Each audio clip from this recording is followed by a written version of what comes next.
ओम शांति। आज 1 तारीख मई मास 2024 ईश्वरीय महावाक्य सुनते हैं। ओम शांति। मीठे बच्चे, तुमने रावण की मत पर बाप की ग्लानि की तो भारत कौड़ी तुल्य बना। अब उसे पहचान कर याद करो तो धनवान बन जाएंगे। प्रश्न, सीडी के चित्र में कौन सा वंडरफुल राज समाया हुआ है? उत्तर, आधा कल्प है भक्ति की डांस और आधा कल्प है ज्ञान की डांस। जब भक्ति की डांस होती है तो ज्ञान की नहीं, और जब ज्ञान की होती तो भक्ति की नहीं। आधा कल्प रावण की प्रारब्ध चलती और आधा कल्प तुम बच्चे प्रारब्ध भोगते हो। यह गुह्य राज सीढ़ी के चित्रों में समाया हुआ है। गीत ओम नमो शिवाय। ओम शांति। बाप बैठ समझाते हैं, भक्ति मार्ग में बहुत ही भक्ति की डांस की, ज्ञान की डांस नहीं की। भक्ति की डांस जब होती है तो ज्ञान की नहीं, जब ज्ञान की होती है तो भक्ति की नहीं। क्योंकि भक्ति की डांस उतरती कला में ले जाती है। सत्ययुग त्रेता में भक्ति होती नहीं, भक्ति शुरू होती है द्वापर से। जब भक्ति शुरू होती है तो ज्ञान की प्रारब्ध पूरी हो जाती है, फिर उतरती कला होती है। कैसे उतरते हैं सो बाप बैठ समझाते हैं। मैं कल्प कल्प आकर बच्चों को कहता हूँ, तुम बच्चों ने हमारी बहुत ही ग्लानि कर दी है। जब जब भारत में इस आदि सनातन देवी देवता धर्म की बहुत ग्लानि होती है, तब मैं आता हूँ। ग्लानि किसको कहा जाता है वो भी समझाते हैं। बाप कहते हैं, मैं विकारी नरकवासी भारत को आकर कल्प कल्प स्वर्गवासी बनाता हूँ। आसुरी मत पर करने के कारण कितने कंगाल बन गए हो। राम राज्य था, अभी है रावण राज्य, जिसको हार और जीत दिन और रात कहा जाता है। अब विचार करो, मैं कब आऊं? जिन्हों को राज्य दिया वही राज गंवा बैठे हैं। हिसाब किताब तो सारा समझाया ही है। मैं आकर वर्षा देता हूँ, फिर रावण आकर तुमको श्रापित करते हैं। भारत को काश दुनिया को आम। भारत की महिमा का भी किसको पता नहीं है। पहले पहले भारत ही था, कब था, कैसा था, कौन राज करते थे, किसको भी कुछ पता नहीं है। कुछ भी समझाते नहीं है। जो देवता थे शक्ल मनुष्य की, सीरत देवताओं की थी। अब सूरत बल मनुष्य की है, सीरत असुरी है। जिसको समझाते हैं वो समझते नहीं है, क्योंकि पारलौकिक बाप को ही नहीं जानते और ही बैठ गाली देते हैं। बाप की ग्लानि करते करते बिल्कुल ही कौड़ी तुल्य बन गए हैं। भारत का डाउनफॉल हो गया है। ऐसी हालत जब होती है, बाप कहते हैं, तब मैं आता हूँ। अभी तुम बच्चों को सम्मुख समझा रहा हूँ। कल पहले भी ऐसे ही समझाया था। यह दैवी संप्रदाय की स्थापना हो रही है। मनुष्य से देवता बन रहे हैं। मनुष्यों को यह पता ही नहीं है कि बाप कब आते हैं। सत्ययुग त्रेता में तुम बड़ी खुशी में प्रारब्ध भोगते हो, फिर द्वापर से रावण का श्राप पाते पाते बिल्कुल ही खत्म हो जाते। जैसे देवताएं प्रारब्ध भोगते भोगते त्रेता के अंत में खत्म हो जाते हैं, फिर रावण की असुरी प्रारब्ध शुरू होती है।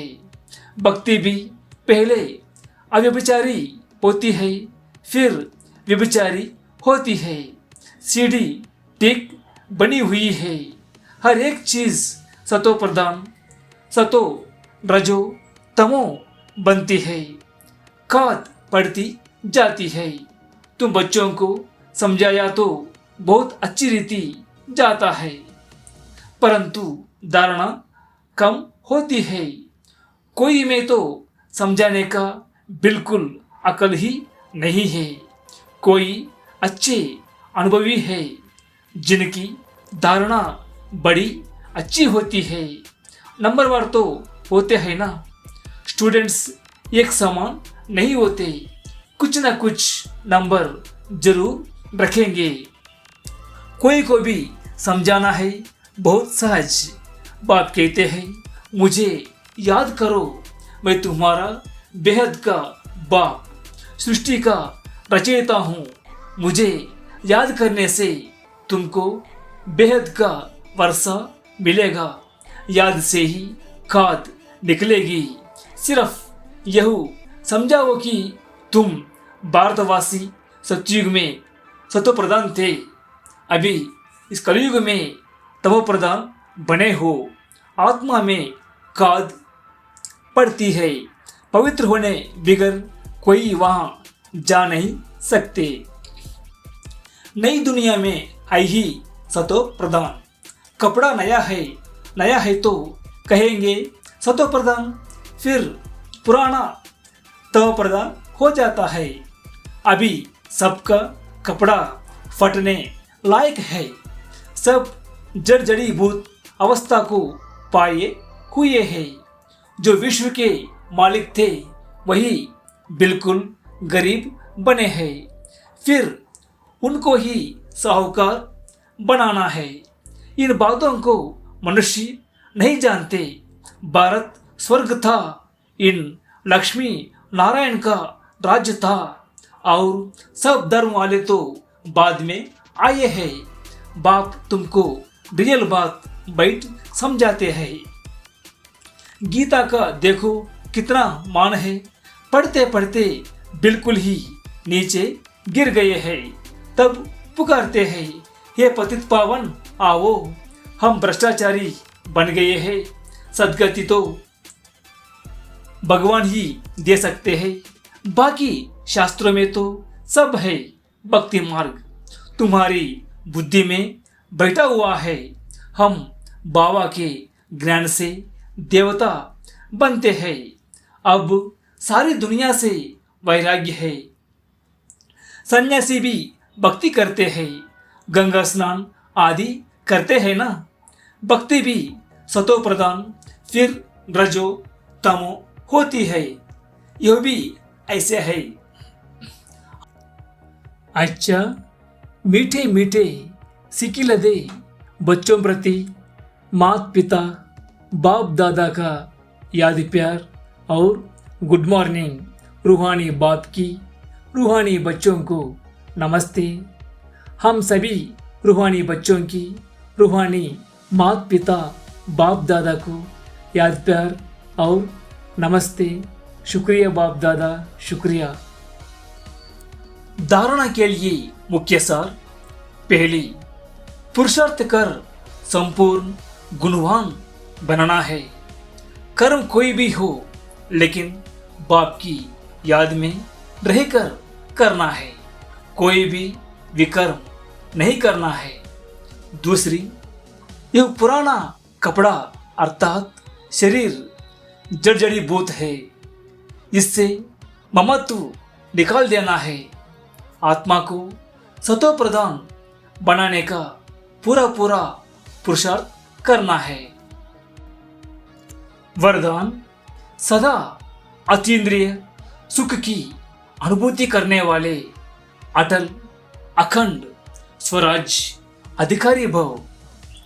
जो बच्चे संगम युग पर अतीन्द्रिय सुख का वर्षा सदा काल के लिए प्राप्त कर लेते हैं, अर्थात जिनका बाप के विल पर पूरा अधिकार होते हैं, वे विल पावर वाले होते हैं। उन्हें अटूट अटल अतीन्द्रिय सुख की अनुभूति होती है। ऐसे वारिस अर्थात संपूर्ण वर्षा के अधिकारी ही भविष्य में अटल अखंड स्वराज्य का अधिकार प्राप्त करते हैं। स्लोगन: जहां मेरापन आता है वहां बुद्धि का फेरा हो जाता है। मातेश्वरी जी के अनमोल महावाक्य। चढ़ती कला और गिरती कला की मुख्य जड़ क्या है?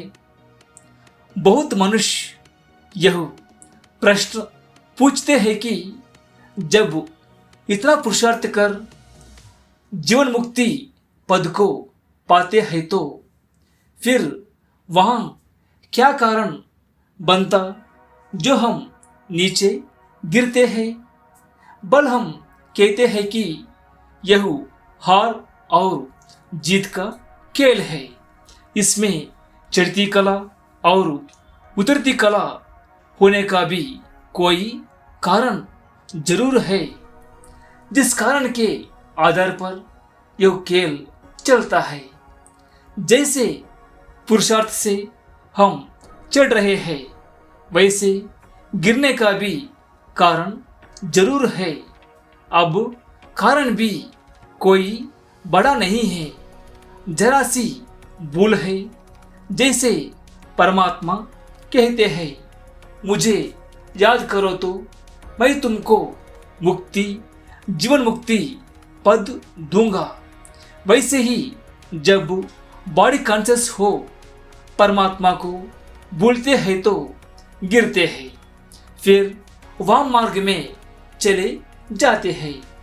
फिर 5 विकारों में फंसने से दुख उठाते हैं। तो यह हुआ अपना दोष, ना कि रचना का दोष है। जो लोग कहते हैं दुख सुख परमात्मा ही देता है, यह कहना बिल्कुल रॉन्ग है। बाबा सुख रचता है, ना कि दुख रचता। बाकी हम श्रेष्ठ कर्म से सुख उठाते हैं और भ्रष्ट कर्म से दुख भोगते हैं। बाकी अच्छे कर्म का फल और बुरे कर्मों का दंड परमात्मा द्वारा अवश्य मिलता है। परंतु ऐसे नहीं कहेंगे कि सुख दुख दोनों परमात्मा देता है। नहीं, परमात्मा तो चढ़ती कला में हमारे साथ है, बाकी गिराने वाली माया है। कामन रीति में भी कोई साथ अथवा मदद लेते हैं सुख के लिए, बाकी दुख उठाने के लिए कोई किसका साथ नहीं लेते। बाकी तो जैसा जैसा कर्म वैसा वैसा फल की रिजल्ट। तो इस ड्रामा के अंदर दुख सुख का खेल अपने कर्मों के ऊपर बना हुआ है, परंतु तुच्छ बुद्धि मनुष्य इस राज को नहीं जानते। अच्छा, ओम शांति। अव्यक्त इशारे।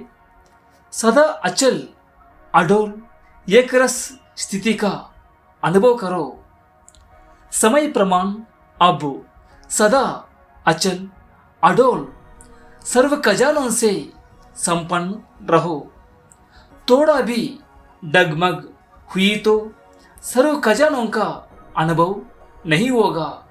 बाप द्वारा मिले हुए खजानों को सदा कायम रखने का साधन है। सदा अचल अडोल रहना। अचल रहने से सदा ही खुशी की अनुभूति होती रहेगी। जैसे विनाशी धन, नाम, मान, शान, कुर्सी आदि मिलती है तो खुशी होती है ना।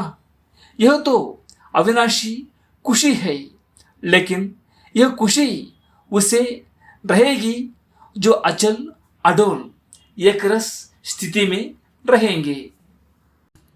प्यारे भाई बहनों, यह ईश्वरीय ज्ञान जन जन तक पहुंचाने के लिए और इस सेवा को निरंतर जारी रखने के लिए आपके सहयोग की आवश्यकता है। यदि आप इस ज्ञान गंगा को दूसरों तक पहुंचाने में भागीदार बनना चाहते हैं तो कृपया नीचे दिए गए क्यूआर कोड को स्कैन करके या फ़ोन पे के माध्यम से अपना बहुमूल्य योगदान दे सकते हैं। सहयोग के लिए धन्यवाद। ओम शांति।